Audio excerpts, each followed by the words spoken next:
साहब प्रणाम, मैं हूं हिमांशु द्विवेदी और स्वागत है आपका हमारी खास पेशकश चर्चा में। चर्चा के तहत आज एक बार फिर हम अंतर्राष्ट्रीय विषय पर बात करेंगे।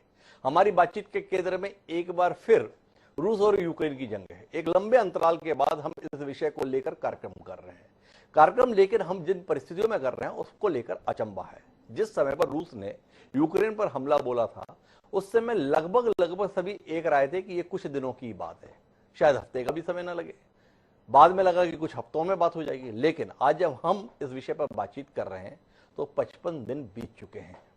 अभी भी जेलेंस्की बने हुए हैं, अभी भी कीव टिका हुआ है, यूक्रेन की सेना अभी भी लड़ रही है और पुतिन के हाथ में अभी भी कुछ ठोस आया हो ऐसा दावा स्वयं रूस की ओर से भी नहीं किया जा रहा है। पहले चरण के अंतर्गत हमने मिलिट्री बेस तबाह कर दिए हैं कहने वाला रूस सामने देख रहा है कि उसके वायुसेना के तमाम विमान धराशायी हो रहे हैं, टैंक पर हमले हो रहे हैं और लगातार रूस की सेना का नुकसान हो रहा है, ऐसा पश्चिमी मीडिया के माध्यम से हमारे बीच में आ रहा है। सबसे बड़ी घटना जो है वो है ब्लैक सी के अंतर्गत रूस के जहाज का डूबना। रूस का कहना है कि आग लग गई थी इसलिए जहाज डूब गया। यूक्रेन का दावा है आग इसलिए लगी क्योंकि मिसाइल से हमने हमला किया था। पर कुल मिलाकर महत्वपूर्ण बात यह है कि रूस का सबसे बड़ा जंगी पोत डूब चुका है।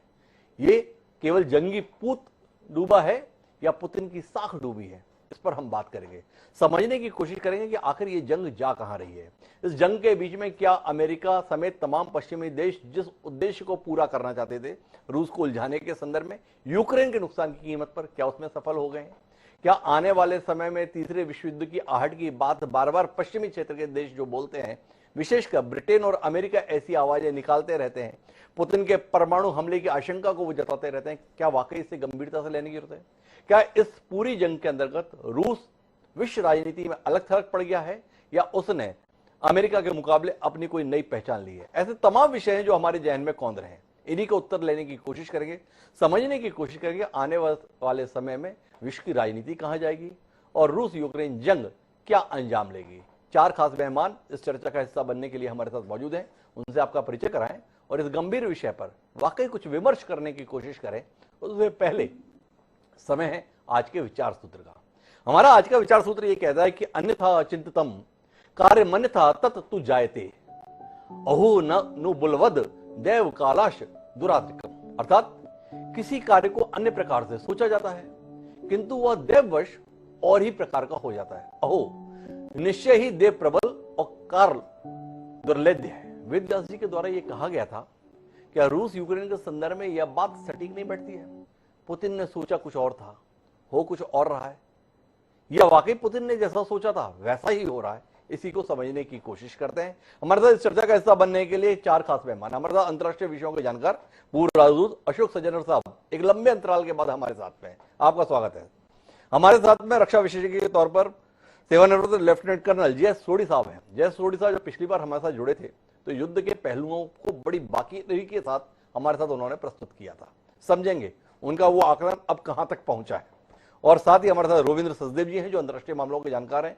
कुछ और खास मेहमान भी हमारे साथ जुड़ेंगे तो उनका आपसे परिचय करेंगे। पर चर्चा की शुरुआत अशोक सज्जनहार साहब से ही करते हैं और उनसे ही समझने की कोशिश करते हैं कि कुल मिलाकर इस जंग के 55 दिन बीतने के बाद विश्व राजनीति की दृष्टि से कौन कहां पर खड़ा है? सज्जनहार साहब, कौन की साख बढ़ गई, कौन की घट गई, ये समझने में हमारी दिलचस्पी है। आपका आकलन। जी नहीं, ठीक है हिमांशु जी, एक तो बहुत धन्यवाद मुझे निमंत्रित करने के लिए अपने प्रोग्राम में। जी हमेशा आपके प्रोग्राम में आकर बहुत ही अच्छा लगता है और जैसे आप समीक्षा करते हैं, विश्लेषण करते हैं, बहुत ही सटीक होता है जी। तो आज भी जो आपने ये इंट्रोडक्शन दिया है, जो आपने प्रासंगिक भूमिका में अपने जो शब्द दिए हैं, तो मैं उससे बिल्कुल सहमत हूं। मुझे बिल्कुल याद है जो 24 फरवरी को जब ये हमला किया गया था जिसको पुतिन साहब ने कहा था स्पेशल मिलिट्री ऑपरेशन, वो तो उसको जंग भी कहने के लिए, वॉर भी कहने के लिए वो राजी नहीं थे। और अभी भी मुझे ये मालूम चला है जो रूस में आप इसको वॉर नहीं कह सकते हैं, वॉर का दर्जा नहीं दे सकते हैं जी। यहां तक आपको याद होगा अभी जो ये दिमित्री पेस्कोव जो कि एडवाइजर हैं राष्ट्रपति पुतिन के, जब मस्कवा डूब गया वहां पर ब्लैक सी में जिसका आपने जिक्र किया, तो उन्होंने कहा जो ये तो बहुत ही गंभीर काम किया है यूक्रेन ने और ये तो बिल्कुल हमको बाध्य कर देगा जो हम we will launch a war against Ukraine. तो मतलब आप पिछले 50 दिन से आप क्या कर रहे हैं? प्यार मोहब्बत का काम कर रहे हैं यूक्रेन से, जो आप अभी कह रहे हैं जो हम we will launch a war against Ukraine. तो मैं आपके समीक्षण से बिल्कुल ही सहमत हूं। जो 24 तारीख को हम सभी ने यही सोचा था, जो यहाँ पर अगले 2 दिन में लोग तो ये कह रहे थे 25 तारीख को सुबह जब आएंगे टीवी स्टेशन पर तो कीव ढह चुका होगा, कीव गिर चुका होगा, और फिर कोई it's just a matter of days if not hours, जो सारी उनका वो एकदम धराशायी कर देंगे। और आप बिल्कुल ठीक कह रहे हैं, जो ये 55 दिन हो गए हैं और अभी तक वहां से मारियोपोल पर वो अटैक किए जा रहे हैं। हमको मालूम है खार्किव हो, सुमी हो, कीव के बाहर 64 किलोमीटर लंबा कॉन्वॉय था, काफी सप्ताह तक वहां पर जमा रहा, परंतु फिर भी कीव को हराने में वो सक्षम नहीं हुआ। तो जो आपने ये प्रश्न किया है बहुत ही महत्वपूर्ण है और सभी को ये इसके ऊपर समझना चाहिए। तो मेरे विचार से जो पुतिन साहब गए थे, राष्ट्रपति पुतिन वहां पर गए थे, जो भाई ये स्पेशल मिलिट्री ऑपरेशन तो बड़ा छोटा होता है, छोटे दिनों का, छोटे समय का, जो यहां से वो करके निकल आएंगे, तो वो करने में वो बिल्कुल ही असमर्थ रहे हैं। और जो उनके टैंक्स उड़ाए गए हैं, क्योंकि आपने कहा ये पश्चिमी न्यूज की तरफ से ये खबर मिली है जो उनको काफी नुकसान हुआ है। मेरे विचार से काफी ऐसे इंडिपेंडेंट भी हैं मीडिया सोर्सेज जिन्होंने भी ये कहा है, चाहे उनके जो टैंक्स हों या फिर उनके बहुत सारे जनरल्स भी मारे गए हैं, और या फिर उनके हवाई जहाज हो, आर्मर्ड पर्सनल कैरियर्स हो, तो उनको बहुत क्षति पहुंची है, बहुत नुकसान पहुंचा है। तो पहली तो ये बात मैं कहूंगा, जो मेरे विचार से पूरी दुनिया ये समझ गई है, जो वो करना चाहते थे पुतिन साहब, तो उनकी जो आर्मी है, उनकी जो मिलिट्री है, उनका जो टोटल डिफेंस सर्विसेज हैं, और जो जिस प्रकार का उन्होंने अटैक किया है, उसमें वो बिल्कुल ही सक्षम नहीं हुए हैं, उसमें विफल हुए हैं। तो मेरा शुरू से यह मानना था, जो अगर राष्ट्रपति पुतिन को चाहते यूक्रेन से, जो वो न्यूट्रल कंट्री रहे, नॉन नेटो मेंबर बनकर रहे वगैरह, तो वो बिना लड़ाई किए भी वहां पर वो पा सकते थे। मेरा अभी भी यही मानना है, जो अगर वो वहां पर जो ट्रेनिंग कर रहे थे 6-7 महीने से, तो वहां पर वो उसको बिना जंग किए, बिना युद्ध छेड़े ही उसको पा सकते थे। दूसरी बात है, मुझे लगता है जो उन्होंने ये डेमोन्स्ट्रेट करने के लिए, जो रूस कितना पावरफुल है और अब वो जैसे ग्लोबल पावर बनकर उभरा है सोवियत संघ के विघटन के बाद। सोवियत संघ का विघटन हुआ 1991 में, उसके बाद अब रूस बिल्कुल पूरी तरीके से, जैसे कहें अमेरिका को के साथ भी मुकाबला कर सकता है, तो ग्लोबल पावर बनकर उभरा है। ये वो ऐलान करने के लिए मेरे विचार से आए, जो अब 2-4 दिन, 6 दिन, सप्ताह में कीव के ऊपर, यूक्रेन के ऊपर पूरी तरीके से हम वो कर लेंगे, कब्जा कर लेंगे, तो हमारा जो एकदम जो साख है बहुत बढ़ जाएगी। पर मैं समझता हूं इतने समय 55 दिनों में राष्ट्रपति पुतिन की साख बहुत नीची हुई है, रूस की साख बहुत नीची हुई है, रूस की आर्मी और डिफेंस फोर्सेस की साख बहुत नीची हुई है।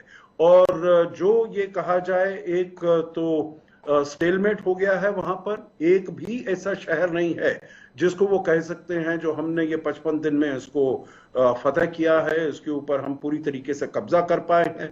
उन्होंने ध्वस्त जरूर कर दिए हों बहुत सारे शहर, मारियोपोल को भी ध्वस्त किया है, परंतु किसी में पूरी तरीके से वहां पर कब्जा कर पाए हों, वो बिल्कुल नहीं सक्षम रहे इसमें। उनका ये सोचना था, जैसे राष्ट्रपति पुतिन पहले कहते रहे, जो यूक्रेन तो कभी इंडिपेंडेंट देश था ही नहीं, यूक्रेन तो रूस का ही वो है, एक हिस्सा है, ये लोग हैं, हमारे लोग हैं, वहां पर हम डीनाजिफाई और डीमिलिटराइज करने जा रहे हैं। उनका ये समझना था जो वो अंदर जाएगी उनकी सेना, and they will be welcomed with flowers and chocolates. वैसा नहीं हुआ। आखिर में देखिए हिमांशु जी, मैं यही कहूंगा, जो वहां पर वॉर एफर्ट जो है राष्ट्रपति पुतिन का, because this is known as Putin's war, it is not even known as Russia's war, क्योंकि वहां पर डेमोन्स्ट्रेशंस भी हो रही हैं वॉर के अगेंस्ट, जिसको चलने नहीं दिया जा रहा है। तो एक तो ये जंग जो है बिल्कुल एक स्टेलमेट हो गया है। दूसरा, इकोनॉमिक सैंक्शंस जो रूस के ऊपर लगे हैं, अब राष्ट्रपति पुतिन कुछ भी कह लें, जो इकोनॉमिक सैंक्शंस फेल हो गए हैं, पर अनप्रेसिडेंटेड सैंक्शंस हैं and debilitating sanctions on Russia. आप वर्ल्ड बैंक में देखिए, उन्होंने कहा है जो इस साल रूस की जो अर्थव्यवस्था है 11% से ऊपर, उसमें डिक्लाइन होगा, और उनको अपने को भी नुकसान हो रहा है, पूरी दुनिया में देशों को नुकसान हो रहा है, भारत में हम देख सकते हैं। तो मेरे विचार से जो इनके ऊपर, रूस के ऊपर बिल्कुल उन्होंने अपने को एक कॉर्नर में कर लिया है। Russia is close to becoming a pariah state, isolate पूरी तरीके से हो गया है, यूएन ह्यूमन राइट्स काउंसिल से उसको बाहर निकाला गया है। अगर एक आखिरी बस मैं यही कहूंगा, जो अगर उनके विरुद्ध वोट का भी देखा जाए, जब 2 मार्च को वोटिंग हुई टू कंडेम दिस अटैक, 141 देशों ने रूस के विरुद्ध वोट किया, केवल 5 देशों ने रूस को मिलाकर रूस के साथ वोट किया, एंड 38 कंट्रीज एब्सटेन्ड। तो इससे ज्यादा और कोई इलस्ट्रेटिव नहीं हो सकता, जो किस पूरी तरीके से रूस ने अपने को अलग थलग कर लिया, आइसोलेट कर लिया। तो कुबला के सज्जनहर साहब की बात का पूरा मर्म यह है कि कुछ भी अभी तक हासिल तो नहीं किया राष्ट्रपति पुतिन या रूस ने, पर गंवा बहुत कुछ दिया है। पर सोडी साहब जब हमारे साथ पिछली बार जुड़े थे, तब सोडी साहब ने कहा था कि नहीं ये आकलन सही नहीं है कि रूस हासिल नहीं कर रहा है, रूस जिस स्ट्रेटेजी पे चल रहा है एकदम ठीक जा रहा है, वो बहुत कुछ हासिल कर रहा है। तो सोडी साहब काफी समय गुजर गया, अब भी आप अपने उस आकलन के साथ हैं। क्या आप मानते हैं कि रूस की सफलताएं सराहनीय हैं इस युद्ध के संदर्भ में, या आप मानते हैं जैसा समझा था वैसा निकला नहीं कुल मिलाकर, और अब रूस फंस गया है, इसीलिए अगर हमारा कार्यक्रम है 55 दिन की जंग रूस बेरंग, तो वाकई उसका रंग उतर गया है? जय हिंद हिमांशु जी। हिमांशु, मेरा सौभाग्य है कि मैं आपके टीवी चैनल पे हूँ। हिमांशु जी, जब हम पिछली बार मिले थे टीवी चैनल पे, और तब से लेके अब तक ब्रिज के नीचे काफी पानी बह चुका है, और जो हम लोग सोच रहे थे, डिफेंस एनालिस्ट सोच रहे थे कि पुतिन की जो जीत है वो उसको हासिल हो रही है, वो अब उतनी उसको जीत नहीं मिल रही है जिसका हमें आश्वासन था, जो हमें आशंका थी। वो इसलिए क्योंकि पुतिन ने 3 भारी गलतियां की इस लड़ाई में। सबसे पहली भारी गलती की जब 24 फरवरी को उसने यूक्रेन पे जंग बोला, जो उसने टाइमिंग किया लड़ाई का वो गलत था, क्योंकि उस वक्त यूक्रेन में बर्फ गिरी हुई थी, बर्फ जमा थी, तो वो जो मैदानी इलाकों को वो यूज नहीं कर पाया अपने आर्मर्ड और मैकेनाइज्ड कॉलम्स को मूव करने के लिए। दूसरी उसकी चूक ये हुई कि क्योंकि बर्फ की वजह से उसके आर्मर्ड और मैकेनाइज्ड कॉलम सिर्फ मेटल रोड या सड़कों पे ही चले, जिससे कि यूक्रेन के सैनिकों ने और आम नागरिकों ने अमेरिकी javelin missile, Turkish TB2 drones और NL और ब्रिटिश की NLAW एंटी टैंक मिसाइल्स का काफी अच्छा इस्तेमाल किया और रूस के काफी टैंकों को बर्बाद किया। और तीसरी जो रूस की विफलता ये रही कि वो अपनी लड़ाई में उस गति से नहीं कर पाया, क्योंकि शुरू में जब वो लड़ने गया उसने सोचा कि यूक्रेन की 30% आबादी का झुकाव मेरी तरफ है, यूक्रेन की 30% आबादी रूसी भाषा बोलती है, तो मेरे को वहां पे कोई ज्यादा रेजिस्टेंस नहीं मिलेगी और मैं 7 से 10 दिन में वहां पे मैं विजय हासिल कर पाऊंगा। इनफैक्ट जो रूस ने जब 24 तारीख को हमला यूक्रेन में बोला, उसके जवानों के जो मारे गए यूक्रेन से या जो पकड़े गए, उनके बैकपैक से रूस की मार्चिंग ड्रेस निकली। वो दर्शाती है कि उनको बहुत ओवर कॉन्फिडेंस था अपने पे कि हम 7 से 10 दिन में कीव पे कब्जा कर लेंगे और कीव के सेंट्रल स्क्वायर में हम अपनी विक्ट्री परेड करेंगे, लेकिन ऐसा नहीं हुआ। और ये चीज को साबित करने के लिए कि इनकी जो युद्ध है वो अभी तक उस स्पीड से नहीं गई जिन्हें इनकी उम्मीद थी, 10 अप्रैल को इन्होंने अपने यूक्रेन के थिएटर कमांडर को चेंज किया और एक नए जनरल को लेके आए जिनका नाम है जनरल अलेक्जेंडर वार्निकोव। 10 अप्रैल को जब जनरल अलेक्जेंडर वार्निकोव ने यूक्रेन की कमांड संभाली, तो उन्होंने ऐलान किया कि मैं रूस को किसी भी हालत में 9 मई से पहले ये जीत दिलाऊंगा, क्योंकि 9 मई रूस के लिए बहुत महत्वपूर्ण दिन है, क्योंकि हर साल 9 मई को रूस में एक विक्ट्री परेड या जीत का जलसा होता है, जिसमें वो अपने विश्व युद्ध दूसरे में जर्मनी के ऊपर जीत का जश्न हर साल 9 मई को मनाता है। तो अब ये जो लड़ाई है ये खतरनाक मोड़ पे इसलिए पहुंच रही है क्योंकि रूस को उतनी सफलता नहीं मिल रही है जितनी उसने सोचा था। दूसरा, रोज जो लड़ाई हो रही है यूक्रेन में, रूस का खर्चा 20 बिलियन यूएस डॉलर हो रहा है। कोई भी आदमी हो, कोई भी अमीर से अमीर देश हो, सबके पास एक सीमित पैसा होता है और यूक्रेन का पैसा और रूस का पैसा भी अब खत्म होते जा रहा है आस्ता आस्ता। तो किसी हालत में अभी पुतिन ने कोई एक खतरनाक कदम उठाना है क्योंकि जेलेंस्की तो उनकी बातें मान नहीं रहे। जेलेंस्की कोई ये युद्ध विराम के उस मूड में नहीं है। तो अब पुतिन कोई एक खतरनाक वार करेगा, या परमाणु हथियार इस्तेमाल करेगा या फिर रासायनिक हथियार इस्तेमाल करेगा ताकि ये युद्ध अचानक खत्म हो जाए, जैसे दूसरे विश्व युद्ध ने अमेरिका ने जापान पे किया था, हिरोशिमा नागासाकी पे 6 और 9 अगस्त 1945 में एक एटम बॉम्ब डाल के, जिसका नतीजा यह हुआ था कि 15 अगस्त 1945 को जापान ने आत्मसमर्पण किया और 2 सितंबर 1945 को दूसरा विश्व युद्ध खत्म हो गया। तो ये जो रूस और यूक्रेन लड़ाई है ये भी उसी तरफ जारी है, क्योंकि ये भी उसी तरफ जा रहा है। लेकिन मेरे सोडी साहब थोड़ा आपसे सवाल इससे इतर है, क्या वाकई ये युद्ध रूस और यूक्रेन के बीच हो रहा है, या आप मानते हैं कि रूस बनाम बाकी विश्व के बीच में युद्ध चल रहा है? तमाम देशों से हथियार पहुंचाए जा रहे हैं यूक्रेन के पास जिनका इस्तेमाल हो रहा है। क्या आप इस आकलन के साथ में है कि वाकई यूक्रेन लड़ रहा है, या आप मानते हैं कि पश्चिमी देश एकजुट होकर सामने ना आते हुए भी रूस के खिलाफ लड़ाई लड़ रहे हैं, इसलिए ये लड़ाई इतनी लंबी खिंच रही है, इतनी मुश्किल पड़ रही है? बिल्कुल हिमांशु जी, मैं आपकी बात से बिल्कुल सहमत हूं। ये जो लड़ाई है ये असल में यूक्रेन और रूस की नहीं है, ये लड़ाई है अमेरिका और रूस की। अमेरिका रूस के कंधे से पूरी फायरिंग कर रहा है और अपना एक भी जवान नहीं वहां भेजा है। जो भी मौतें हो रही है यूक्रेन की हो रही है, जो भी बर्बादी हो रही है यूक्रेन की हो रही है। इससे फायदा सीधा सीधा अमेरिका को हो रहा है 2 मुख्य कारण से। एक, कि जितना ये लंबा युद्ध चलता है उतना आर्थिक तरीके से रूस कमजोर होता है। दूसरा, अमेरिका की हथियार की सेल काफी बढ़ गई है। अभी कुछ हफ्ते पहले जर्मनी ने ऐलान किया कि वो 35 फाइटर जेट खरीदेगा अमेरिका से। यूरोप नाटो के हर देश ने ऐलान किया है कि वो अपने रक्षा बजट का इजाफा करेंगे, क्योंकि दुनिया की 10 सबसे बड़ी हथियार बनाने वाली कंपनियों में से 6 अमेरिका में स्थित हैं। तो अमेरिका को ये पूरा फायदा दिख रहा है। और दूसरा, जो अमेरिका का बहुत बरसों लंबा सपना था इस विश्व में अकेला सुपर पावर होने का, यूनिपोलर वर्ल्ड बनाने का, वो उसको रूस और यूक्रेन की लंबी लड़ाई में वो साकार होते हुए दिख रहा है। बड़ी महत्वपूर्ण टिप्पणी है सोडी साहब की कि अकेले सुपर पावर होने की दिशा में अग्रसर है। पर जो आकलन सोडी साहब दे रहे हैं, मैं रविंद्र जी आपसे उसका विस्तार चाहता हूं। अमेरिका की कंपनियों को काफी ऑर्डर मिल रहे हैं, ये तो है ही। इस विश्व में एक बड़ा बाजार रूस के स्तर पर भी हथियारों का था, जहां पे रूस के हथियार अन्य देश खरीदते थे। क्या इस युद्ध ने रूस के उस हथियार के बाजार में भी अमेरिका को दाखिल होने का रास्ता नहीं दे दिया है?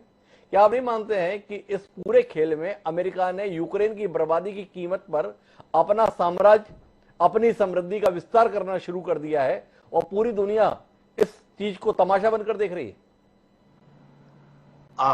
Thank you. काफी चीजें हैं आपने जी। डेफिनेटली इस अमेरिका को डिफेंस इंडस्ट्री का बहुत फायदा हो रहा है इससे। जी देखिए, पहली बात, अमेरिका ने केवल डिफेंस बिजनेस के लिए नहीं करा है, अमेरिका रशिया को अपना एनिमी मानता है। जी। अमेरिका रशिया को पनिश कर रहा है कि 2016 में उसने अमेरिकन इलेक्शन, अमेरिकन डेमोक्रेसी में इंटरफेयर करा था, राइट। उसका रशिया से वो पेट पीफ ये है पुतिन से कि रशिया हमारी डेमोक्रेसी को कमजोर कर रहा है। Black lives movement, social unrest वगैरह जो अमेरिका में हो रहा है, इसका ब्लेम बहुत हद तक अमेरिकन इंटेलिजेंस रशिया पे देती है, राइट। So that's one. अब बीच में यूक्रेन आ गया, सर्टनली यस, तो अमेरिका सपोर्ट कर रहा है, सारे वेस्टर्न नेशन सपोर्ट कर रहे हैं यूक्रेन को। रशिया एब्सोल्युटली, जैसे एम्बेसडर सज्जनहार ने बताया, रियली टोटली आइसोलेट हो रहा है और बहुत मुश्किल है इमेजिन करना कि आगे आने वाले वक्त में दुनिया के क्या हालात होंगे। पुतिन या इनके डिफेंस फॉरेन मिनिस्टर ने खुद कहा था, ये तो हमारा हाल ऐसे हो रहा है कि ये लोग हमें इस प्लैनेट पे चाहते ही नहीं है कि रशिया इस प्लैनेट से ही हट जाए, राइट। तो उस तरफ कुछ जा रहा है। But at the same time Putin जो कर रहा है मिलिटरली, फेलियर्स के कॉजेस डेफिनेटली काफी हैं और बहुत बड़ा कॉज ये है कि Russian military, okay, poor planning and everything, इतनी नहीं थी धाकड़ जितना हम सब समझते थे शायद, बट उसका एक मेजर रीजन और भी है कि रशिया के अंदर करप्शन थी और इनकी जो मेंटेनेंस है उसमें बड़ी कमजोरी रही। इनके जो ट्रक्स थे, बड़ा उस पर डीप एनालिसिस है, इनके ट्रक्स के व्हील्स को बार बार चेंज करते रहना पड़ता है ताकि धूप में खड़े खड़े वो सॉलिड होकर क्रैक ना हो जाए, मेंटेनेंस वगैरह। तो इस तरह की मेंटेनेंस नहीं हुई, एक्सरसाइजेस नहीं हुई, करप्शन थी रशियन आर्मी में। जो ऑयल मतलब एक्सरसाइज करनी है तो तेल डीजल लगेगा, तो अपेरेंटली कुछ कमांडर्स ने बेच दिया, एक्सरसाइज मेंटेनेंस की करी नहीं। तो वो बहुत बड़े प्रश्न भी आ रहे हैं रशियन आर्मी की प्रिपेयर्डनेस को लेकर के। बहुत बड़ा कॉज है वो इनफैक्ट फेलियर का, अदर देन स्ट्रैटेजी। अभी जो रशिया कर रहा है और करता रहेगा, मेरे ख्याल से एक ग्राइंडर की तरह चल रहा है रशिया, चलता रहेगा। और ये ईस्टर्न यूक्रेन से लेके ब्लैक सी तक पूरा जब तक ये नहीं करेगा, एक स्टेप तो इसे ये करना ही है, ब्लैक सी और सी ऑफ अजोव से यूक्रेन को एक लैंडलॉक्ड कंट्री बना देगा, राइट? दैट्स वन मिलिटरीली मेरे ख्याल से उसे करना है। कीव नहीं ले पाए, कीव से वापस चले गए, कीव पे वापस आएंगे। तो यहां पर तो इस इलाके पे मेनलैंड यूक्रेन में तो एक तरह का सीरिया अफगानिस्तान बनता रहेगा। यूक्रेन का जो बॉर्डर है पोलैंड के साथ, वहां मेरे ख्याल से एक्शन अब ज्यादा शुरू होगा। एक तो इधर होगा साउथ और ईस्ट में, जाए जा रहे मारिउपोल ओडेसा की तरफ, इन्हें यूक्रेन को समुद्र से काटना है। प्लस अब रशिया को दूसरा करना पड़ेगा ना भैया, पोलैंड से, रोमानिया से अमेरिका हेलीकॉप्टर्स भेज रहे हैं MI-17, अभी ब्रिटेन कह रहा है मैं आर्मर्ड व्हीकल्स भेजूंगा, अभी हॉलैंड की पार्लियामेंट में मेरे ख्याल से उन्होंने कहा कि हम कुछ टैंक्स भेजेंगे। तो अगर हेवी मशीनरी वहां से आनी होगी तो इसे रोकेगा, रशिया को रोकना पड़ेगा मिलिट्री वाइज, तो वहां पर और होगा। तो ये इस तरह से चलता जाएगा। एंड पुतिन ने जहां तक तैयारी करी, जो मुझे समझ आ रहा है, डेफिनेटली यस, उन्होंने सोचा होगा हम 5-7 दिन में कैप्चर कर लेंगे, 10 दिन में कर लेंगे, राइट? पर आप एक चीज देखिए, उन्होंने कितनी फोर्सेस, करीब 2 लाख फोर्सेस लगा ली थी पूरे रशियन बॉर्डर और बेलारूस में मिला करके, राइट? और इतने सारे अपने टैंक्स वैंक्स इत्यादि। अगर पुतिन ने सोचा होता कि मैं 6 दिन हफ्ते में कर लूंगा, तो एक पर्सपेक्टिव ये भी तो है कि वो इतने सारे 2 लाख क्या वो 20,000 सोल्जर और 2,000 टैंक लगा के सोचता मैं कीव में जाता हूं, वीकेंड है, वहां जाके लंच कीव में करेंगे। तो तैयारी पुतिन ने और रशियन आर्मी ने पूरी करी थी, right, for a complete invasion of Ukraine. और इस तरह का इन्वेजन आज तक कभी मेरे ख्याल से हुआ नहीं है। पिछले 80 सालों में कोई वॉर ऐसी नहीं हुई है अभी तक। जो हुई है अफ्रीका में, एशिया में, इराक वॉर भी इस तरह की नहीं थी। इराक में केवल बगदाद था, urban centre and all. Ukraine तो पूरा ऑलमोस्ट अर्बन टाइप का कंट्री है। तो बहुत और फैक्टर्स भी हैं, बट रशिया को अब कॉर्नर हो गया है एक तरह से। यस, पुतिन की साख पे फर्क पड़ा है, पर वो बॉटम लाइन इसमें आ गए हैं कि हमें अब उनको ये है कि उनको आई मीन पुतिन या पुतिन वाली विचारधारा के लोगों को या रशिया को, कि नेटो और अमेरिका हमें घेर रहे हैं। वो सच बात भी है। और इसी के चलते अब अगला टेंशन आना चाहिए फिनलैंड पे, क्योंकि फिनलैंड भी बॉर्डर पर है, नेटो की बात कर रहा है। तो अगर रशिया यूक्रेन को स्टेबलाइज कर ले, सोचे कुछ है, तो क्या है, हेलसिंकी के ऊपर न्यूक्लियर पॉइंट करे, बोले कि भाई 48 घंटे के अंदर साइन करो ट्रीटी की पीस, अदरवाइज मैं न्यूक्लियर बॉम्ब डाल रहा हूं। हेलसिंकी क्या कर लेगा, नेटो क्या करेगा? नेटो के एग्रीमेंट तो है नहीं हेलसिंकी के साथ। Will they come to NATO's Helsinki's help? तो ये बड़े अजीब से हालात है। ये रोहित सचदेव जी कह रहे हैं, लेकिन इस हालात पर विशेष टिप्पणी के लिए मेरे साथ में वेद प्रताप वैदिक जी हैं। वैदिक जी, आपसे समझना चाहता हूं कि पूरी दुनिया के अंतर्गत जिस तरीके इस मसले को डील किया जा रहा है, इस युद्ध को खत्म कराने के लिए किया जा रहा है या इस युद्ध को विस्तार देने के लिए किया जा रहा है? यूक्रेन के साथ विवाद किस बात को लेकर कि आपको नाटो के साथ में नहीं जुड़ना था। जेलेंस्की ने 30 दिन के युद्ध के बाद बोला कि हम नहीं जुड़ेंगे, पर यूरोपियन यूनियन की प्रमुख पहुंच गए, वो फार्म देकर आ गई जेलेंस्की को, ये फार्म पकड़ो, आपको यूरोपियन यूनियन की हम मेंबरशिप देते हैं। ये युद्ध चलता रहे, इसके लिए आहुति समझे हम या युद्ध समाप्त कराने की कोशिश समझे? एक सवाल। फिनलैंड, स्वीडन अचानक बोलते हैं हम भी नाटो की सदस्यता लेंगे, हम भी इसमें विचार कर रहे हैं। इन्हें अचानक तो नहीं हो गया होगा कि रात में सोए और सुबह कहा कि नाटो की सदस्यता लेते हैं। किसी ने उकसाया होगा कि आपको नाटो की सदस्यता लेनी चाहिए।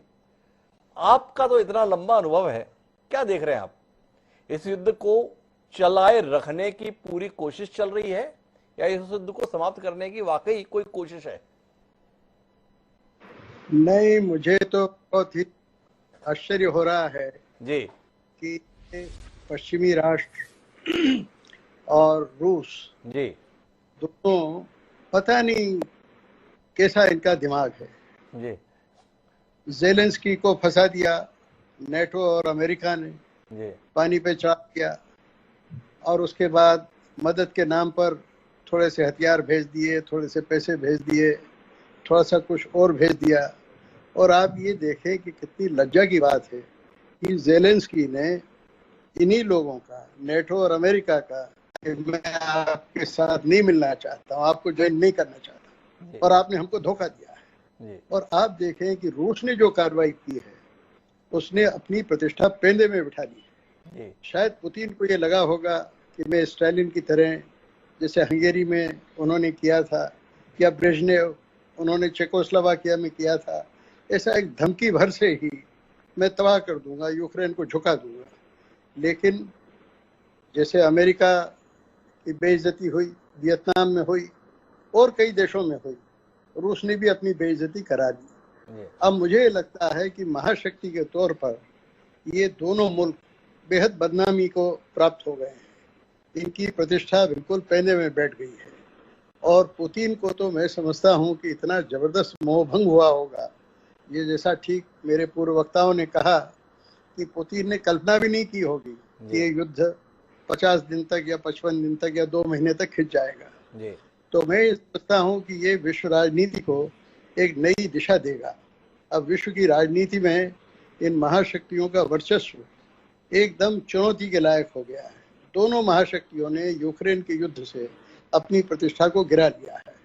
और मैं समझता हूँ कि अब जो नया विश्व बने उसमें आप देखें कि भारत ने कितनी परिपक्वता का परिचय दिया है। उसने ये बात बिल्कुल साफ जाहिर कर दी है कि रूस जो कर रहा है उसका वो बिल्कुल समर्थन नहीं कर सकता है। वो तटस्थ रहा है। उसकी तटस्थता का मतलब ही ये है कि वो किसी भी आक्रामक रवैये को पसंद नहीं करता है। और आप देखें कि चीन भी, जो रूस का हमेशा मतदान में समर्थन करता रहा, सुरक्षा परिषद में और मानव अधिकार संगठन में, हर जगह, वो भी बराबर इस कोशिश में है कि ये युद्ध बंद हो जाए।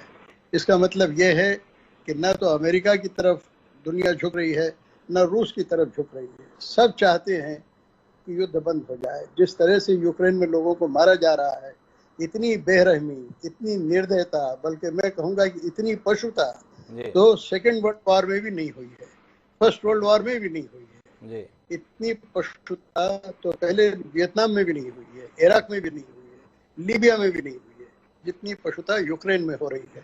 कितना दुर्भाग्य है। 4-4.5 करोड़ का देश है, 1 करोड़ लोग भाग खड़े हुए वहां से, और लोग किस कदर मुकाबला कर रहे हैं। मुझे तो ये लगता है कि अगर मानो ज़ेलेंस्की को मार दिया इन्होंने और यूक्रेन पे कब्जा भी कर लिया, तो उसको अपने कब्जे में रखना रूसियों के लिए अब असंभव हो जाएगा। ये आने वाले सैकड़ों वर्षों के लिए यूक्रेन का मामला तय हो गया है कि वो रूस का विरोधी होकर रहेगा। और जिन यूक्रेन के हिस्सों को इन्होंने स्वतंत्र राष्ट्र घोषित किया है, 2 हिस्सों को कर दिया है, वो क्या स्वतंत्र राष्ट्र बनेंगे? वहाँ रहने वाले रूसी मूल के लोगों की जिंदगी अब ठीक से चल पाएगी क्या? आप ये देखना कि कुछ महीनों बाद या कुछ वर्षों बाद वो सब रूसियों को खाली करके भागना पड़ेगा। यूक्रेन के लोग बिल्कुल बर्दाश्त नहीं करेंगे। और यूक्रेन ने अपने बर्ताव से एक नई मिसाल कायम की है कि उसके पास न तो उसके परमाणु जो शस्त्र थे वो रूस ने सब ले लिए, कब्जा कर लिए। इसके बावजूद यूक्रेन की जो आत्मा है, यूक्रेन का जो आत्मबल है, वो किसी भी परमाणु शक्ति से कम नहीं है। मैं एक बात, मैं बीच में माफी चाहूंगा हस्तक्षेप के लिए वैरी साहब, मैं थोड़ा उलझन में हूं आपकी टिप्पणी से। आपने शुरुआत में ये कहा कि लोगों ने लिया और जेलेंस्की को पानी पर चढ़ा दिया। अभी आप ये बता रहे हैं कि देखो यूक्रेन ने कितना कमाल का मुकाबला किया, यूक्रेन ने किस तरीके से अपनी संघर्ष क्षमता का परिचय दिया। जेलेंस्की को आने वाला समय किस रूप में याद करेगा? एक मूर्ख व्यक्ति के तौर पर जिसने पश्चिमी देशों के बहकावे में आके अपने मुल्क को बर्बाद करा लिया, या एक मसीहा के तौर पर जिसने संकट का मुकाबला बड़ी शिद्दत के साथ, बड़ी दृढ़ता के साथ, बड़ी एकजुटता के साथ किया? किस रूप में देखें हम जेलेंस्की को? मैं थोड़ा विरोधाभास में पड़ गया आपकी टिप्पणियों से। किस रूप में? नहीं, हिमांशु जी, आपने बहुत बढ़िया प्रश्न पूछा है जी। आपका प्रश्न आपका जवाब है। ये बात बिल्कुल ठीक है आपकी कि ज़ेलेंस्की, क्योंकि मूलतः वो कॉमेडियन है जी, मूलतः वो दूषक रहे हैं जी, तो ये कॉमेडी की यूरोपियन राष्ट्रों ने और अमेरिका ने, उसमें वो फंस गए जी। अगर ज़ेलेंस्की की जगह कोई बुद्धिमान आदमी होता, वहां नेता, दूरंदेशी होता नेता, तो पुतिन को पटा लेता। उसके साथ रहे हैं जी। और उसी हमको अपना ही समझते हैं, हम भी आपको अपना ही समझते हैं। कोई मतभेद है तो बैठ के हम दूर कर लें, लेकिन ये फिसल गए।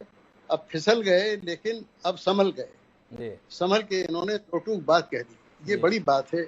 मैं ज़ेलेंस्की के इस गुण की तारीफ करता हूँ कि अमेरिकी संसद यानी कांग्रेस को भी एड्रेस करते समय, यूरोपियन पार्लियामेंट्स को भी एड्रेस करते समय उन्होंने इन देशों ने जो धोखा दिया यूक्रेन को, उसका बराबर जिक्र किया है। ये अच्छी बात है। और मुझे तो आश्चर्य है कि रूस इतने लोगों को मार रहा है, अभी तक वो ट्रेस नहीं कर पाया कि ज़ेलेंस्की कहाँ छुपे रहते हैं। ज़ेलेंस्की इंटरव्यू दे रहे हैं लोगों को, ज़ेलेंस्की संबोधन कर रहे हैं सभाओं को, ज़ेलेंस्की पार्लियामेंट्स को एड्रेस कर रहे हैं, और रूस उन पे हाथ नहीं डाल पा रहा है। तो बड़ा एक विचित्र स्थिति है, विचित्र स्थिति है। कुल मिलाकर वैदिक जी भी अभी नतीजे पर नहीं है। ज़ेलेंस्की को आने वाला समय किस रूप में याद रखेगा? फिसल गए, संभल गए, अंत में किस रूप में याद रखेंगे, इसके लिए अभी इंतजार करना पड़ेगा। लेकिन मेरे पास सज्जनहार साहब से फिर से अंतर्राष्ट्रीय राजनीति को लेकर कुछ सवाल है। सज्जन साहब, क्या आप मानते हैं कि ज़ेलेंस्की कोई भरोसे के लायक आदमी है? ज़ेलेंस्की आज बोलते हैं कि मुझे नाटो की सदस्यता दीजिए, 4 दिन बाद बोलते हैं मैं तटस्थ देश बना रहूंगा। यूरोपियन यूनियन की प्रमुख आती हैं, वो फॉर्म देती हैं, ज़ेलेंस्की उसमें फॉर्म भर के प्रक्रिया शुरू कर देते हैं। यह आचरण क्या दर्शाता है? ये क्या दिखाता है? और यूरोपियन यूनियन और नाटो क्या अलग अलग चीजें हैं या दोनों एक ही चीजें हैं? आपका नजरिया इसके संदर्भ में थोड़ा समझना चाहता हूं, क्योंकि बड़ी उलझन है। जी, आपका प्रश्न हमेशा की तरह बहुत ही अच्छा है, और आप बिल्कुल प्रश्न से जो भी कोई मुद्दा डिस्कशन हो रहा है उसकी गहराई में चले जाते हैं जी। तो सबसे पहले तो मैं ये कहूं, जो यूरोपियन यूनियन और नेटो में जमीन आसमान का अंतर है जी। यूरोपियन यूनियन अगर उसके सदस्य बनते हैं आप, तो वो केवल ट्रेड मैटर्स को डिस्कस करता है। आपके बीच में कस्टम यूनियन है, फ्री ट्रेड एरिया बनता है, आपके टैरिफ्स नहीं होंगे वगैरह वगैरह, और आपकी जो भी है डेवलपमेंट में, प्रॉस्पेरिटी में, आपके व्यापार में, आपके प्रोडक्टिविटी में, उसमें सब में वो आपका सहायता करता है। एक मैं आपको उदाहरण दूं, जैसे फिनलैंड यूरोपियन यूनियन का मेंबर है परंतु नेटो का मेंबर नहीं है जी। तो वो भी वहां पर है। तो इसीलिए कोई अगर यूरोपियन यूनियन का मेंबर बन जाता है तो उसका ये मतलब नहीं है जो वहां पर आपके पास नेटो की मिसाइलें आ जाएंगी या नेटो के ऐसे यंत्र आ जाएंगे। ऐसे और दूसरे देश भी हैं जो कि, ये देखिए दोनों ट्रैक्स अलग अलग होते हैं हिमांशु जी। यूरोपियन यूनियन आप अलग, कोई देश हैं जो कि 1991 के बाद जब विघटन हुआ सोवियत संघ का, तो उसमें कई देश स्वतंत्र देश बनकर उभरे। तो वो पहले यूरोपियन यूनियन के कुछ मेंबर बने, जैसे आप टर्की को ले लीजिएगा। टर्की नेटो का मेंबर है, 1952 से मेंबर है, यूरोपियन यूनियन का मेंबर अभी तक नहीं बना है। तो इसीलिए इनको दोनों को कंफ्यूज नहीं करना चाहिए। ये केवल एक इकोनॉमिक पर कंफ्यूज मैं इसलिए हूं सज्जन साहब, माफी चाहूंगा बीच में हस्तक्षेप कर रहा हूं। रूस को दोनों पे मेंबर होने पे आपत्ति थी यूक्रेन के, वो यूरोपियन यूनियन का मेंबर बने इस पर भी आपत्ति है, नाटो का मेंबर बने इस पर भी आपत्ति है। इसलिए सवाल है कि रूस की आपत्तियों के बीच में एक कह रहा है नहीं नहीं हम नहीं देंगे, या हमारी प्रक्रिया लंबी है, और दूसरा उनके घर पे पहुंच के फॉर्म दे आ रहा है भरिए हम तैयार हैं। इसलिए उलझन है। क्या चाह रहे हैं ये जो पश्चिमी देश हैं? क्या इनके दोहरे चरित्र को सज्जनहार साहब भी महसूस करते हैं? सैंक्शन लगा दिए हमने, प्रतिबंध लगा दिए हैं, रूस को अलग थलग कर दिया है, और क्या किया है? गैस आने दो, तेल आने दो, भर भर के आने दो। भारत लिया तो सवाल करने लगे। तभी हमारे विदेश मंत्री ने कहा हम जितना महीने भर में खरीदते हैं उतना तो ये एक दोपहर में खरीद लेते हैं। तो इसलिए मेरा आपसे सवाल है कि ये पश्चिमी देशों का जो चरित्र है, नाटो की सस्ता देंगे नहीं, यूरोपियन यूनियन के फॉर्म हम घर पे भी जाके दे आएंगे, इसके संदर्भ में आपका क्या नजरिया है? क्या आप नहीं महसूस करते हैं कि कहीं यूक्रेन सरेंडर ना कर दे, कहीं यूक्रेन पुतिन के आगे सुलह का रास्ता ना बढ़ा दे? इसे रोकने के लिए इस प्रकार की कोशिशें, या वाकई यूक्रेन का भला चाहते हैं? बर्दाश्त नहीं कर पा रहे कि यार इस देश के साथ क्या हो रहा है, इसलिए खुली आत्मा के साथ, खुले दिल के साथ मदद करने के लिए दौड़ पड़े। ये समझना चाहता हूं। जी, मेरे विचार से देखिए हिमांशु जी, बात ऐसी है क्योंकि जैसे आप और हम बात कर रहे हैं, जो किसी ने भी ये किसी के जहन में नहीं था जो यूक्रेन 2-4-10 दिन के तक वो टिक पाएगा। और सबसे बड़ा उदाहरण हमारे पास पहले अभी हो चुका है, अगस्त पिछले 2019 का, जिसमें उन्होंने ये अफगानिस्तान से 2020 का, अफगानिस्तान में वो अपना गए, 15 अगस्त को वो आ रहे थे वहां पर और अपना अशरफ गनी साहब वहां से निकल गए। तो इसीलिए आपको याद होगा जो अभी 2 दिन नहीं हुए थे लड़ाई के, जो वहां से उनकी तरफ से आ गया, ब्रिटेन की तरफ से आ गया, जो आप आइए हमारे यहाँ पर एसाइलम लीजिएगा। दूसरा 2-4 दिन बाद उसके राष्ट्रपति जो बाइडेन ने कहा जो आप हमारे यहाँ एसाइलम लीजिएगा, उन्होंने कहा मुझे एसाइलम नहीं चाहिए, मुझे हथियार चाहिए। तो जो मैं थोड़ा सा इसमें जो आपने कहा, और मेरे जो बहुत ही अभिन्न मित्र हैं प्रोफेसर वैदिक साहब, उन्होंने भी कहा, थोड़ा सा मैं इसमें अंतर रखता हूं। देखिए, शुरू से नेटो ने यह कह दिया था यूक्रेन को, जो हम अपने बूट्स ऑन द ग्राउंड नहीं लाएंगे, हम और किसी प्रकार की सहायता करेंगे परंतु हम अपने लोगों को नहीं भेजेंगे। तो इसीलिए ये मेरे ख्याल से कोई उनको भुलावा देने वाली बात नहीं है, कोई उनको झूठा दिलासा देने वाली बात नहीं है। उन्होंने बिल्कुल ठीक कहा था, और रूस को ये चेतावनी दी थी जो हम आपके ऊपर अनप्रेसिडेंटेड सैंक्शंस लगाएंगे, जैसे सैंक्शंस आपने कभी देखे नहीं। तो इसीलिए अभी शुरुआत में इतने ज्यादा हथियार नहीं दिए गए थे, क्योंकि ये समझा गया था जो अगर आप ये टिक तो पाएंगे नहीं, क्योंकि देखिए एक आपके प्रश्न पर एक ये कमेंट हुआ था, हाँ इनको हथियार दिए जा रहे हैं इसलिए लड़ रहे हैं। देखिए, हथियार तो $82 बिलियन के हथियार हिमांशु जी अमेरिका अफगानिस्तान में छोड़कर आया है, ये सभी को मालूम है। तो देखिए, केवल हथियार आने से कोई किसी का मुकाबला नहीं कर पाता है, उसमें आपको वो चाहिए, जिगर चाहिए आपको। और जिस प्रकार से मैं तो समझता हूं, जिस प्रकार से लीडरशिप दी है राष्ट्रपति वोलोदिमीर ज़ेलेंस्की ने, और जितनी उन्होंने रेजिलियंस वहां पर उनके लोगों ने बताई है। देखिए, रूस कहता है, जो अगर ये भी समझता है जो भाई डॉनबास के लोग मेरे साथ हैं, ये वाले जो सभी शहर हैं, मारियोपोल है, खार्किव है, ये सभी डॉनबास से बिल्कुल मिलते हुए हैं, वहां भी कितना उनका ऑपोजिशन किया जा रहा है। तो इसीलिए मैं ये कहूंगा जो ये यूक्रेन के जो लीडरशिप है और यूक्रेन के जो लोग हैं, उन्होंने बहुत अच्छा रेजिलियंस उसमें दिखाया है। और आगे चलते हुए जो जब इसका इतिहास लिखा जाएगा तो यकीनन ज़ेलेंस्की को तो मैं समझता हूं उनको बहुत ही अच्छी तरीके से देखा जाएगा, हीरो के तौर पर ही देखा जाएगा। सज्जनार साहब की बातचीत से ये महसूस हो रहा है। पर एक विषय और आपसे साझा करना चाहता हूं सज्जनार साहब, फिर मैं थोड़ी साहब के पास चलूंगा। सुलह की कोशिशों के संदर्भ में बीच में बड़ी सुलह की कोशिशें चलती थी, टर्की ने बड़ी भूमिका निभाने की चेष्टा भी की थी। टर्की के तो प्रमुख राष्ट्रपति ने दावा भी किया था बस सुलह होने ही वाली, हम करने वाले हैं। पर पिछले कुछ समय से सुलह के लिए बैठना तो दूर, सुलह की किसी कोशिश की भी खबर नहीं आ रही है। ये क्या हुआ? क्या तय कर लिया है कि यूक्रेन पूरा बर्बाद हो जाएगा तभी बात करेंगे, या ये माना जा रहा है कि रूस थक जाएगा और अपने आप युद्ध थम जाएगा? कुल मिलाकर ये सुलह की कोशिशें अधूरी में ही रोक क्यों दी गई?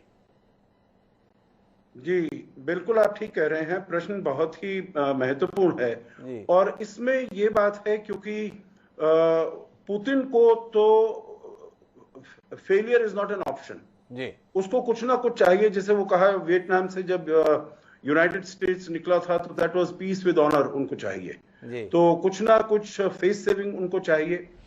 पर मैं समझता हूं क्योंकि यहां पर दो चीजें हैं, एक तो हमला रूस ने किया है, पुतिन ने किया है, और दूसरी बात इन दोनों देशों में अगर देखा जाए तो ज्यादा सशक्त, ज्यादा पावरफुल देश रूस है। तो अगर कुछ किसी को पहल करनी है जो भाई अगर हम युद्ध विराम की तरफ जाते हैं, स्थिति में जाते हैं, तो तब रूस को कुछ ऐसा ऑफर करना पड़ेगा जो कि यूक्रेन को भी मान्य हो। अब वो भी यूक्रेन समझता है कितनी उसको नुकसान झेलना पड़ रहा है, कितना उसका पूरा देश ध्वस्त हो गया है, परंतु फिर भी जो अपनी मैक्सिमलिस्ट पोजीशन है, अगर उस पर रूस अड़ा रहे और ये वो धमकियां देता रहे जो ये मैं यहां पर कालिनिनग्राद में अपने न्यूक्लियर वेपन्स लगा दूंगा अमेरिका को ये नोट लिखे जो अगर आप उसको और जंगी सामान देंगे तो इसका प्रेडिक्टेबल सरकम इसका कॉन्सिक्वेंसेस होंगे, रिस्पॉन्स होगा वगैरह वगैरह। तो ऐसे से तो काम होगा नहीं। तो मेरे विचार से ज्यादा जिम्मेदारी दारोमदार इनके ऊपर है, रूस के ऊपर है, पुतिन साहब के ऊपर है। जो आप इसको खत्म करिए, जल्दी खत्म करिए। परंतु अब 9 मई तक तो जैसे बता रहे थे कर्नल सोदी हमारे जो रक्षा विशेषज्ञ हैं इस पर, मैं समझता हूं जो वो 9 मई तक तो पूरी तरीके से अपनी हर तरीके से वहां पर वो झोंक देंगे, सब पावर झोंक देंगे। और जो ईस्टर्न साइड है वो डॉनबास का और लैंड ब्रिज क्राइमिया से वहां पर बना लेंगे, यूक्रेन को लैंडलॉक्ड कंट्री कहेंगे और कहेंगे बस यही मेरा ऑब्जेक्टिव था। मैंने तो कभी सोचा ही नहीं था जो मैं और आगे करूंगा, यूक्रेन के ऊपर मैं अपना कब्जा करना चाहता हूं। तो मैं समझता हूं इसका एंड गेम ऐसे ही हमको देखने को मिलेगा। बड़े महत्वपूर्ण टिप्पणी है सज्जनार साहब के आकलन के संदर्भ में। सोडी साहब ने पिछली बार के कार्यक्रम में हमें बताया था कि रूस के पास दिक्कत यह कि उसके पास 12 मासी वाला बंदरगाह नहीं है। क्या सोडी साहब आप सज्जनार साहब की बात से सहमत हैं कि ये सफलता के साथ पुतिन संतुष्ट हो जाएंगे, उन्हें अपने देश के लिए मिनिमम जो चाहिए वो मिल जाएगा और इसके साथ में शायद मामला रुक जाएगा? डॉक्टर हिमांशु जी, मैं अशोक जी की बात से बिल्कुल सहमत हूं, क्योंकि पुतिन को वो कामयाबी नहीं मिली जिनकी उन्हें बहुत कॉन्फिडेंस था और ये विश्वास था कि 7 से 10 दिन में मैं कीव पे कब्जा कर लूंगा। हालांकि उन्होंने ये लड़ाई को स्पेशल ऑपरेशन घोषित किया, लेकिन ये है तो पूरा जंग। अगर कोई भी देश दूसरे देश के अंदर जाता है वो तो जंग है, हम नाम कुछ भी दे दें। तो पुतिन को वो सफलता नहीं हासिल हुई और अब इसने किसी हाल में 9 मई से पहले अपना एक फेस सेवर रखना, अपना एक मुंह बचाना है। और उसने ये जो लैंड कॉरिडोर, जैसे अशोक जी ने बहुत अच्छी तरह से एक्सप्लेन किया, इसने डॉनबास और क्रीमिया को इस लैंड कॉरिडोर से जोड़ के उसने कहना है कि मेरी जीत हो गई है। या वो ये करेगा या वो परमाणु हथियार का इस्तेमाल करेगा दिखाने के लिए कि मैं वाकई में बहुत बड़ा सुपर पावर हूं और जो मेरे रास्ते में आएगा मैं उसको कुचल दूंगा। लेकिन जो पुतिन के पास जो सफलता होनी थी वो उसको मिली नहीं। उसकी जो नीतियां थी, वो जो सैनिक सिखलाई थी, वो बिल्कुल अमल नहीं हुई, जिसकी वजह से ये लड़ाई काफी लंबी चल गई। अब जो ये ब्लैक सी, ये काला सागर है, जो कि रूस के लिए बहुत इंपॉर्टेंट है। अभी कुछ ही दिन पहले अमेरिकी पनडुब्बी यूएसएस जॉर्जिया वहां ऑलरेडी पहुंची हुई है जिब्राल्टर में, जो कि इंग्लैंड की एक कॉलोनी है। और 3 दिन पहले ब्रिटेन ने भी अपनी परमाणु पनडुब्बी HMS ओडेसी को वहां भेज दिया। HMS ओडेसी का जो रेंज है वो 1200 किलोमीटर है और ये पानी या धरती पे कोई भी टारगेट को 1200 किलोमीटर के अंदर बर्बाद कर सकता है। तो अभी ये जो पश्चिमी देश है, अमेरिका है, ये भी अपना पोस्टर एग्रेसिव कर रहे हैं। और ये जो एग्रेसिव पोस्टर हो रहा है, ऊपर से इन्होंने रूस की यूथ पोस्ट मॉस्कोवा को डुबा दिया यूक्रेन ने। तो ये जो बातें चल रही हैं, ये रूस को अभी आक्रमण तरीके की तरफ लेके जा रही हैं। या तो रूस और आक्रामक होगा कुछ परमाणु या रासायनिक हथियार इस्तेमाल करके, या फिर जैसे अशोक जी ने बताया कि वो डॉनबास को क्रीमिया से लिंक करके गाएगा। मेरा तो एम यही था, मैंने तो 24 फरवरी को यही आपको बताया था विश्व को संदेश में कि मेरा यूक्रेन पे कब्जा करना नहीं है, मैंने उनका डीमिलिटरिफिकेशन और डीनाजिफिकेशन करना है, जो कि मैंने इस कॉरिडोर को करके मैंने हासिल कर लिया है। मैं सोनी साहब एक बात समझ देता हूं, मैंने ये सवाल पहले के कुछ कार्यक्रमों में उठाया था कि अंतर्राष्ट्रीय स्तर पर रूस पर हमला हमेशा से एक बड़ी गलती माना गया। नेपोलियन बोनापार्ट पूरी जगहों पर जीत हासिल किया, पर रूस पे हमला कर रहे थे, गलत समय पे कर रहे थे और कुल मिलाकर बर्बाद हो गए। हिटलर के संदर्भ में भी यही बात कही जाती है। क्या आप मानते हैं कि इतिहास को पढ़ने में पुतिन चूक गए? रूस की सर्दियां हमेशा दुरूह रहती हैं। रूस में रहते हुए भी यूक्रेन के संदर्भ में ऐसे मौसम में हमला करने का फैसला किन परिस्थितियों में हुआ, ये जानने में मेरी दिलचस्पी है। आपने भी आकलन में कहा कि समय गलत चुना, पर पुतिन एक नासमझ आदमी नहीं है। पुतिन के संदर्भ में तो लोग कायल इस बात पे हैं कि उसे आने वाले समय की आहट बड़ी अच्छी सुनाई देती है, फिर भी जंग के संदर्भ में इतनी बड़ी गलती कैसे कर गए? या कौन सी ऐसी बाध्यता थी कि 2 महीने रुक नहीं सकते थे, अभी हमला करना था? इसके संदर्भ में आपका कोई आकलन है? डॉक्टर हिमांशु जी, मैं आपको ये बताना चाहूंगा कि 2012 में क्या हुआ कि एक नया लॉ इनैक्ट हुआ यूक्रेन में जिसका नाम था किवालोव कोलनचेंको लॉ। इस लॉ के अंतर्गत रूस को यूक्रेन में एक सरकारी भाषा का दर्जा दिया गया। अब अमेरिका तब यूक्रेन को अपने नाटो के फोल्ड में लाना चाहता था क्योंकि अमेरिका नाटो को एक्सपैंड करने के उस कोशिश में था। तो जब ये लॉ इनैक्ट हुआ 2012 में यूक्रेन में, तो अमेरिका को बहुत बड़ा झटका लगा और 2 साल के बाद 22 फरवरी 2014 को जो तब यूक्रेन के राष्ट्रपति थे विक्टर को उन्होंने अमेरिका ने सत्ता से हटा दिया और अगले ही दिन 23 फरवरी 2014 को जो ये रूसी भाषा का लॉ था उसको उन्होंने रद्द कर दिया। अब इससे क्या हुआ कि डॉनबास एरिया में, ओडेसा में और मैरियोपोल में जो ये रूसी भाषा बोलने वाली पॉपुलेशन थी यूक्रेन की, जिनका झुकाव रूस की तरफ था, उनके अंदर अशांति फैल गई कि हमारी रूसी भाषा को जो सरकारी दर्जा 2 साल पहले मिला था वो उन्होंने रद्द कर दिया। तो इस अशांति जब शुरू हुई तो यूक्रेन ने अपनी सेना को डॉनबास एरिया में भेजा 2014 में और क्रीमिया में भी। अब हुआ ये कि जो यूक्रेन के सैनिक थे, यूक्रेन सेना के जो सैनिक थे जिनका झुकाव रूस की तरफ था, उन्होंने यूक्रेन सेना में बगावत बोल दी और वो डॉनबास एरिया के सिविलियंस या असैनिक लोगों के साथ वो मिल गए। तो उन्होंने अपनी सेना के अगेंस्ट उन्होंने लड़ाई छेड़ दी। अब जब ये 1.5-2 साल ये अशांति चलती रही डॉनबास एरिया में, तो 5 सितंबर 2014 को और 12 फरवरी 2015 को 2 एग्रीमेंट हुए, मिन्स्क 1 एग्रीमेंट और मिन्स्क 2 एग्रीमेंट, जो कि यूक्रेन और डॉनबास के लीडर्स के बीच में हुआ, जिसमें यह तय हुआ कि यूक्रेन अभी सैनिक शक्ति का इस्तेमाल नहीं करेगा और जो भी आपके मसले हैं वो हम बातचीत से हल करेंगे। लेकिन यूक्रेन ने ये अपनी बात का वादा नहीं रखा और वो अपनी सैनिक शक्ति का इस्तेमाल करता रहा और उनमें वो तनाव चलता रहा और लड़ाई चलती रही। अब क्या हुआ कि इसी साल 7 फरवरी को जब फ्रांस के राष्ट्रपति मैक्रोन मॉस्को की विजिट पे गए तो वो पुतिन से मिले और पुतिन को आश्वासन दिया कि हम मिन्स्क 1 और मिन्स्क 2 एग्रीमेंट को साकारते हैं और उसको हम इंप्लीमेंट करेंगे। तो पुतिन एग्री हो गए कि ठीक है, ये मिन्स्क 1 और मिन्स्क 2 एग्रीमेंट को ये इंप्लीमेंट करेंगे पूरी तरह से। लेकिन 2 दिन बाद जब मैक्रोन पेरिस पहुंचे तो उन्होंने अपने वादे से वो मुकर गए। अब उसका रिजल्ट क्या हुआ कि 15 फरवरी को यूक्रेन ने डॉनबास एरिया में अपनी फौजों की तादाद बढ़ानी शुरू कर दी। 15 फरवरी को डॉनबास के लीडरों ने रूस से दरख्वास्त की कि आप हमें रिकॉग्नाइज करिए। रूस ने उस दिन रिकॉग्नाइज नहीं किया। अगले दिन 16 फरवरी को यूक्रेन की सेना ने डॉनबास में काफी जोर से गोलाबारी शुरू कर दी और 21 फरवरी को रूस ने डॉनबास एरिया के दोनों रिपब्लिक को रिकॉग्नाइज कर दिया।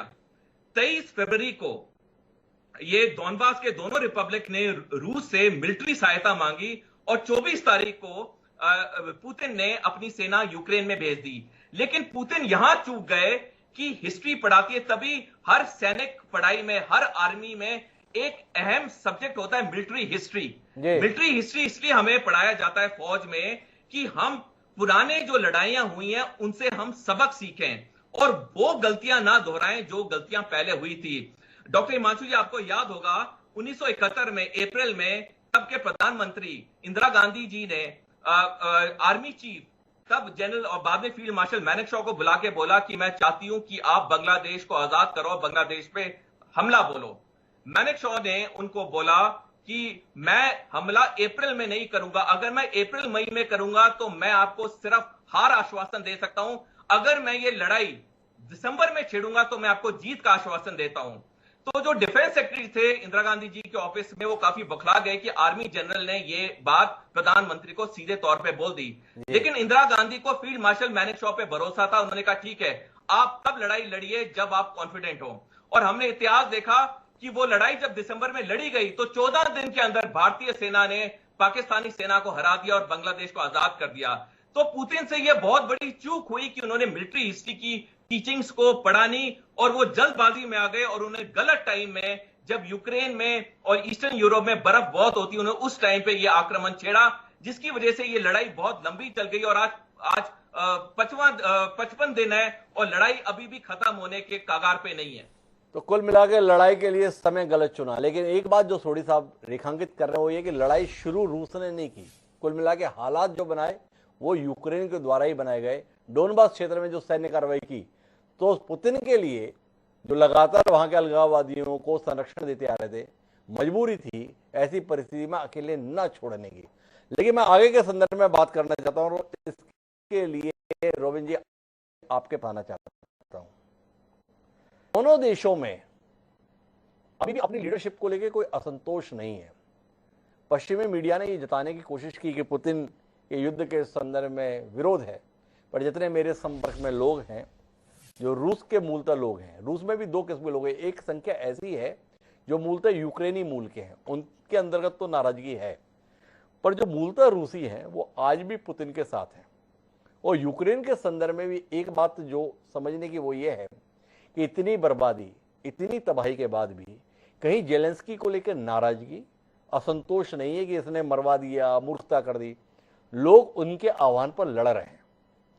वैदिक साहब कह रहे हैं कि कैसा नरसंहार हो रहा है, निर्दोष लोग मारे जा रहे हैं। निर्दोष की स्थिति वहां पे बची कहां?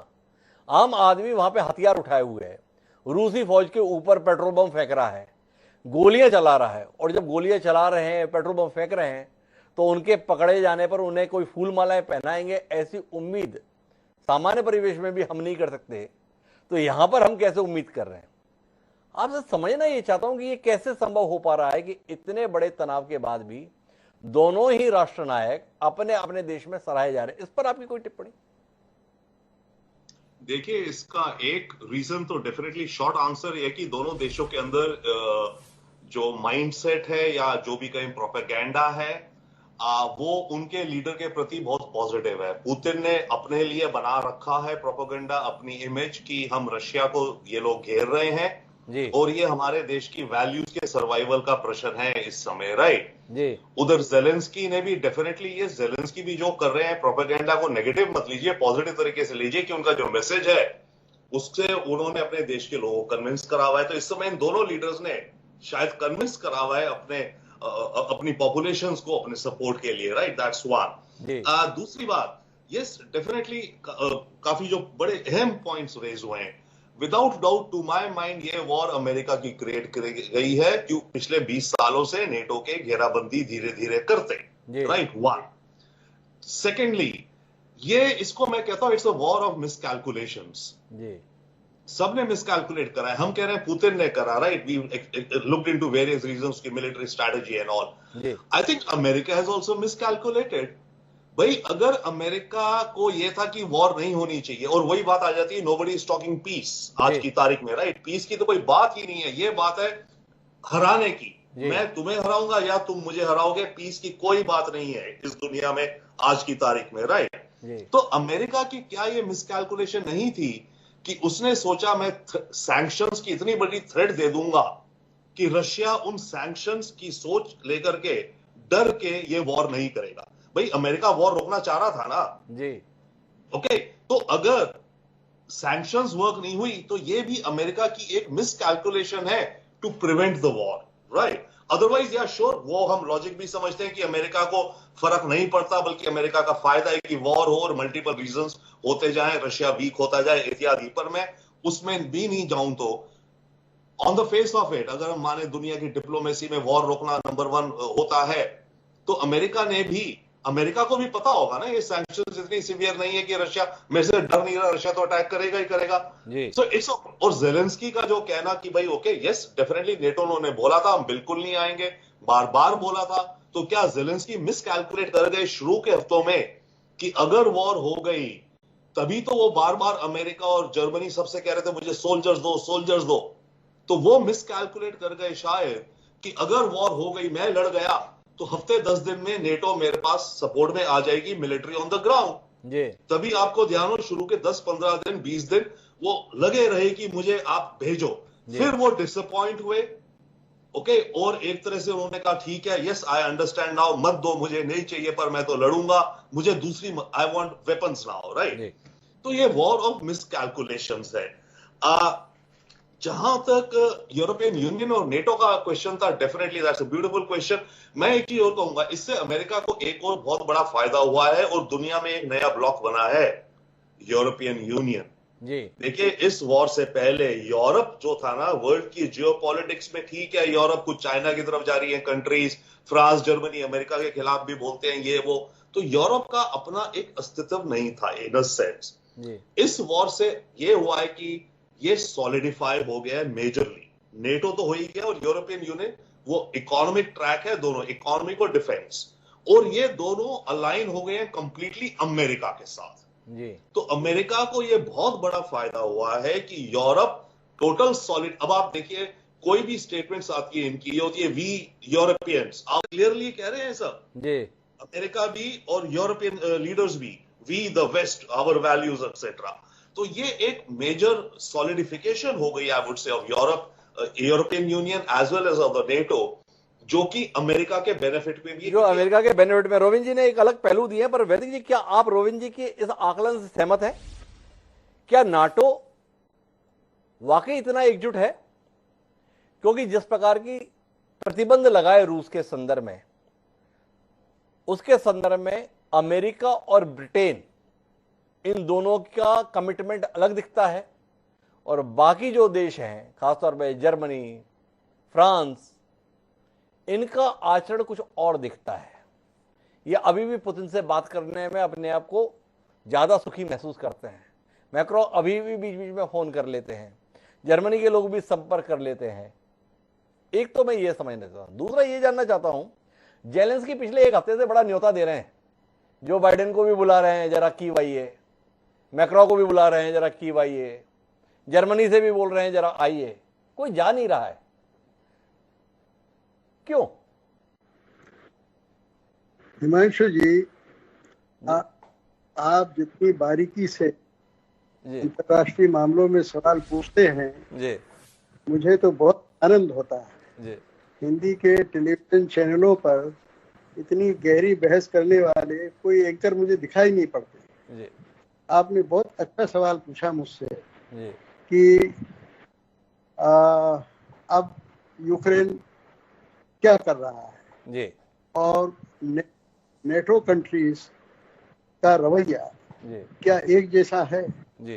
देखिए, इन देशों को, यूरोप के, रूस की गैस मिल रही है, तेल मिल रहा है, उनका रवैया, और ब्रिटेन का रवैया और अमेरिका का रवैया, इन सब में बड़े सूक्ष्म अंतर हैं जी। आप देखिए, जो प्रतिबंध लगे हैं, क्या उनका असर पड़ रहा है? अरे प्रतिबंध इतने सारे आपने लगा दिए हैं, अभी तक तो ये प्रतिबंधों में दम होता तो रूस ढेर हो जाता जी। लेकिन जिस चीज पर प्रतिबंध लगाना चाहिए था, 40% तेल, गैस वगैरह एनर्जी का आयात पूरा यूरोप करता है रूस से, उस पर तो कोई प्रतिबंध आपने लगाया नहीं जी। भारत को धमकी दे रहे हैं। यहाँ आके उनका दलीप सिंह, जो डेप्यूटी नेशनल सिक्योरिटी एडवाइजर है, वो भारत को सीवियर कॉन्सिक्वेंसेस की धमकी देता है जी। तो ये जो मुल्क है, उन सब का रवैया भी एक जैसा नहीं है। अंदर से वो जो महसूस करते हैं वो डर के मारे बोल नहीं पाते हैं, वरना क्या वजह थी कि मैक्रोन और ये सारे लोग, जितने यूरोपीय नेता हैं, सब पुतिन से भी बात कर रहे हैं, जेलेंस्की से भी बात कर रहे हैं, एक तरह से वही रोल अदा कर रहे हैं जो भारत करना चाहता है। भारत ने भी, हमारे प्रधानमंत्री नरेंद्र मोदी ने दोनों से बात की, बल्कि मैं तो ये समझता हूँ कि यूरोपियन राष्ट्रों की बजाय या तुर्की के बजाय सबसे उपयुक्त अगर कोई मध्यस्थ हो सकता है तो भारत है, क्योंकि भारत का बाइडेन से भी बहुत घनिष्ठ संबंध है और पुतिन से भी घनिष्ठ संबंध है और यूक्रेन से भी उसका काफी अच्छा लेन देन है। अगर मैं समझता हूँ, और भारत का कोई वेस्टेड इंटरेस्ट वहाँ नहीं है, मुश्किल से 2% आयात हम रूस के साथ करते हैं दूसरी सब चीजों का, और अगर हम चाहते तो हम शायद बेहतर मध्यस्थ की भूमिका अदा कर सकते थे। मैं समझता हूँ अब भी देर नहीं हुई है। अगर नरेंद्र भाई बाइडेन से बात करें, पुतिन से बात करें, तो मैक्रोन की बात का या जर्मन चांसलर की बात का या इटालियन प्रधानमंत्री राष्ट्रपति की बात का, उससे भी कहीं ज्यादा असर हमारी बात का होगा। ये कोई प्रयत्न करना चाहिए, और कोई जरूरी नहीं है कि स्वयं नरेंद्र मोदी बात करें या वो खुद जाएं, मॉस्को जाएं या कीव जाएं या वाशिंगटन जाएं। कुछ अपने पुराने कूटनीतिज्ञों को, एक से एक हमारे पास डिप्लोमेट्स अभी दिल्ली में वर्तमान हैं कि जिनको बहुत अनुभव है, वो जाके पुतिन को भी समझा सकते हैं, जेलेंस्की को भी समझा सकते हैं। तो वैदिक जी की हार्दिक अभिलाषा है, हम विश्व गुरु बनना चाहते हैं, वैसी भूमिका निभा देना इस दौर में। इतना बड़ा संकट है, भारत कोई तो भूमिका निभाता हुआ दिखे, ऐसी वैदिक जी की हृदय से कामना है। लेकिन मैं इस विषय को समापन की ओर ले जाना चाहता हूं और आखिरी टिप्पणी के लिए अशोक सज्जनहार साहब से कुछ बात करना चाहता हूं। सर साहब, हम लगातार बता रहे हैं कि देखिए पुतिन कैसे विफल हो गए, ये विफल हो गए, देखिए किस प्रकार के प्रतिबंध लगाए गए, इससे नुकसान हो रहा है। पर आप क्या पुतिन की इस ताकत के संदर्भ में कोई बात कहेंगे और नाटो देशों के या यूरोपियन यूनियन के दोहरे चरित्र पर कोई टिप्पणी करना चाहेंगे? एग्रीमेंट था खरीद के संदर्भ में इन तेल गैस के डॉलर में भुगतान होगा, पुतिन ने कह दिया चाहिए तो रूबल में देना होगा, और सब रूबल में दे रहे हैं। रूबल की कीमतें बुरी तरीके से गिरी थी, वापस अपने पुराने स्थान पर आ गई। क्या पुतिन की आर्थिक तौर पर इस सफलता के संदर्भ में कोई टिप्पणी सज्जनहार साहब के जहन में है?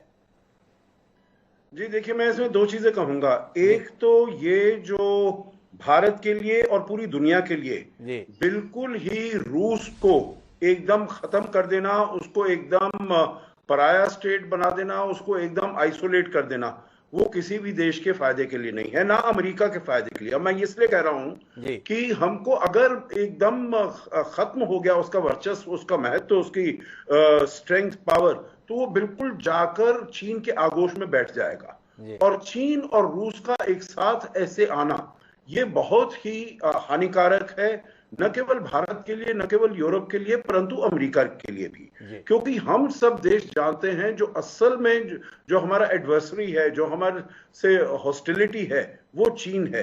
क्योंकि चीन सब पूरी दुनिया में हेजेमॉन बनना चाहता है, अमेरिका को रिप्लेस करना चाहता है, और भारत के सीमा पर भी वही हुंकार भर रहा है। तो इसीलिए हम सब देशों का एक ही वो गंतव्य है, एक ही ऑब्जेक्टिव है, जो कैसे चीन को, मैं नहीं कहूंगा जो कंटेन किया जाए, कंटेन तो नहीं हो सकता है, परंतु बैलेंस कैसे किया जाए, काउंटर कैसे किया जाए। तो एक तो ये बात है जो हमको बिल्कुल जो कुछ भी हो रहा है, परंतु उसको भी एक ऑनरेबल एग्जिट देना चाहिए रूस को और पुतिन साहब को।